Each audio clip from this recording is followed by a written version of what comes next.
അടുത്തൊരു question, prove that A group G is abelian if every element is of order 2. അതായത് നമുക്ക് ഒരു ഗ്രൂപ്പിൻ്റെ ഓർഡർ നമുക്ക് 2 ആണെന്ന് തന്നിട്ടുണ്ട്. അങ്ങനെയാണെങ്കിൽ അത് അബിലിയൻ ആണ് നമുക്ക് പ്രൂവ് ചെയ്യണം. അപ്പോൾ രണ്ട് എലമെൻറ്റ് എ ബി നമ്മളെടുത്തു, A B element of G എടുത്തു. അങ്ങനെയാണെങ്കിൽ A square equal to E, B square equal to E നമുക്ക് എഴുതാൻ പറ്റും. അങ്ങനെയാണെങ്കിൽ A B whole square equal to എത്രയായിരിക്കും?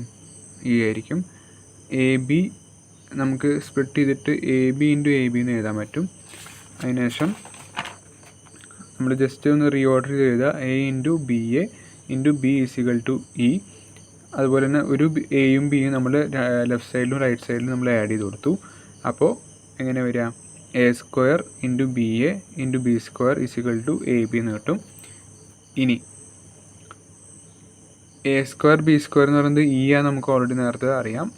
Into B A into E, A square equal to A ആണ്, B square equal to A ആണ്. അപ്പോൾ 2 E വരും, equal to A B. B A equal to A B നമുക്ക് prove ചെയ്യാൻ പറ്റും. അപ്പോൾ അത് അബിലിയൻ നമുക്ക് പ്രൂവ് ചെയ്യാൻ പറ്റും. ഇനി അടുത്തൊരു ക്വസ്റ്റ്യൻ എന്ന് പറയുന്നത്, prove that every cyclic group is A abelian. അപ്പോൾ നമ്മൾ സൈക്ലിക്കിൻ്റെ കണ്ടീഷൻ നമ്മൾ നേരത്തെ സ്റ്റാർട്ടിങ്ങിൽ തന്നെ നമ്മൾ പറഞ്ഞായിരുന്നു. എന്താണ് സൈക്ലിക്കിൻ്റെ കണ്ടീഷൻ എന്ന് പറയുന്നത്? സൈക്ലിക് കണ്ടീഷൻ എന്ന് പറയുമ്പോൾ, if every element of G can be expressed as some power of a particular element. അതായത് എക്സ് എന്ന് പറഞ്ഞ എലമെൻറ്റ് ജി എന്ന് പറഞ്ഞ ഗ്രൂപ്പിലാണെങ്കിൽ അത് വേറെ ഏതോ എലമെൻറ്റ് പവറായിട്ട് നമുക്ക് എഴുതാൻ പറ്റും. അതിൽ ആ എലമെൻറ്റ് വിളിക്കുന്ന പേരാണ് ജനറേറ്റർ. അപ്പോൾ ഈ ക്വസ്റ്റ്യൻ നോക്കുകയാണെങ്കിൽ എന്താണ്,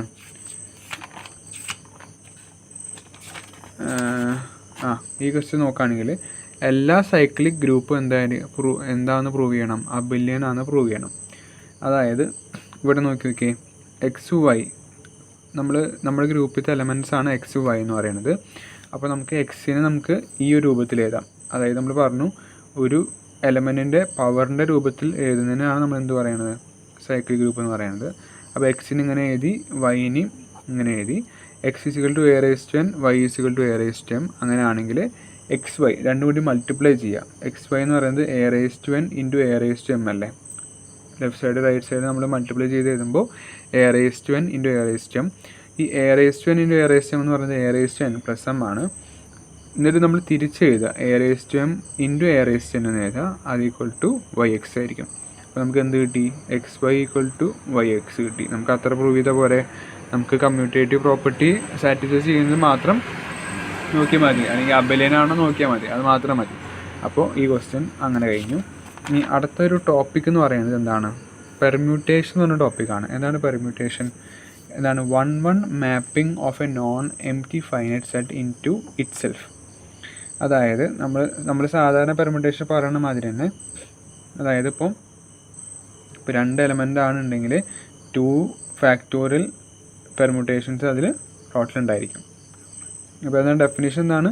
1-1 mapping of a non empty finite set onto itself. അതിനാണ് നമ്മൾ പെർമ്യൂട്ടേഷൻ എന്ന് പറയുന്നത്.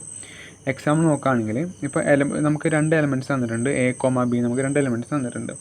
അതിൻ്റെ പെർമ്യൂട്ടേഷൻസ് നമുക്ക് എങ്ങനെ എഴുതാം? ഒന്നുകിൽ എ കോമ ബി എന്ന് എഴുതാം, അല്ലെങ്കിൽ ബി കോമ എന്ന് എഴുതാം. അങ്ങനെ 2 പെർമ്യൂട്ടേഷൻ നമുക്ക് എഴുതാൻ പറ്റാം. ഇനി നമ്മൾ സെറ്റ് രൂപത്തിൽ എഴുതുമ്പോൾ എങ്ങനെ എഴുതാം? P1 എന്ന് പറയുന്നത് 2 എലമെൻ്റ് ആണ്.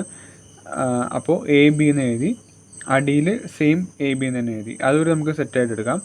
ഇനി P2 എന്ന് പറയുന്നത് ആദ്യത്തെ റോ മുകളിലത്തെ സെറ്റിൽ എങ്ങനെയാണ് എഴുതിയിരിക്കുന്നത് അതുമാതിരി തന്നെ എഴുതുക, എ ബി എന്ന് തന്നെ എഴുതുക. അടിയത്തെ റോ ജസ്റ്റ് ചേഞ്ച് ചെയ്യാം. ഓക്കെ, അത് നമ്മൾ ഏത് ക്വസ്റ്റ്യൻ ചെയ്യുകയാണെങ്കിലും അങ്ങനെ തന്നെയാണ്. അതായത് ഇപ്പോൾ നമ്മുടെ സെറ്റിൽ 2 റോ ഉണ്ട്. അതിൽ ഫസ്റ്റത്തെ റോ നമ്മൾ ഫിക്സ് ആയിട്ട് വയ്ക്കും. അടിയത്തെ റോ ആണ് നമുക്ക് എന്ത് ചെയ്യാൻ ചേഞ്ച് ആക്കുന്നത്. ഇനി എന്താണ് ഡിഗ്രി? അത് നമ്മൾ ക്വസ്റ്റ്യൻസ് ചെയ്യുമ്പോൾ ഇത് മനസ്സിലായിക്കോളും.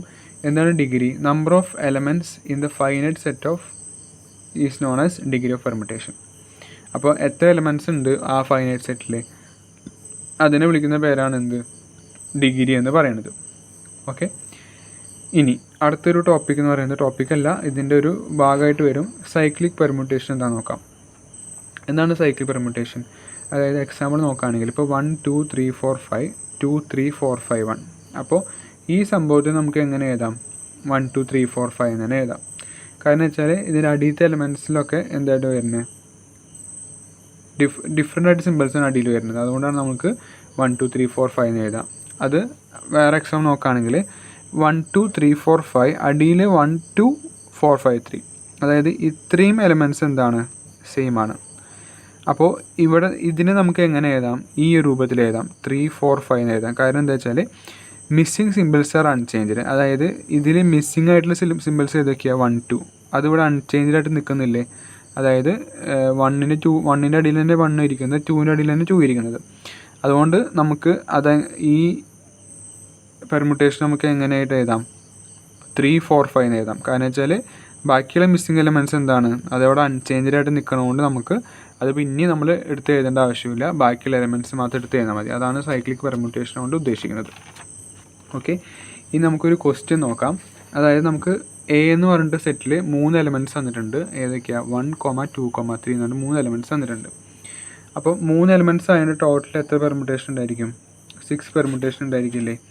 അതാണ് ഇവിടെ പറഞ്ഞിരിക്കുന്നത്. 3 ഫാക്ടോറിയൽ 6 പെർമുട്ടേഷൻ ഉണ്ടായിരിക്കും. നമുക്ക് എന്താ ചെയ്യേണ്ടത്? അതൊരു ഗ്രൂപ്പാണ് നമുക്ക് പ്രൂവ് ചെയ്യണം. അതിന് വേണ്ടിയിട്ട് നമ്മൾ എന്ത് ചെയ്തു? ആ സെറ്റിൻ്റെ എല്ലാ പെർമുട്ടേഷൻസ് നമ്മൾ എഴുതി.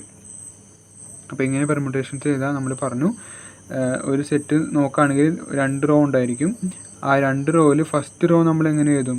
സെയിം ആക്കിയിട്ട് തന്നെ എഴുതും. അതായത് ഏത് ടൈപ്പിലാണോ നമ്മുടെ സെറ്റ് എലമെൻറ്റ്സ് തന്നിരിക്കുന്നത് ആ ടൈപ്പിൽ തന്നെ നമ്മൾ ഫസ്റ്റ് റോ എഴുതും. സെക്കൻഡ് റോയിൽ മാത്രം നമ്മൾ എന്ത് വരുത്തും? ചെറിയൊരു ചേഞ്ച് വരുത്തും. അതാണ് നമ്മുടെ പെർമുട്ടേഷൻ എഴുതുമ്പോൾ നോക്കേണ്ടത്, അല്ലേ?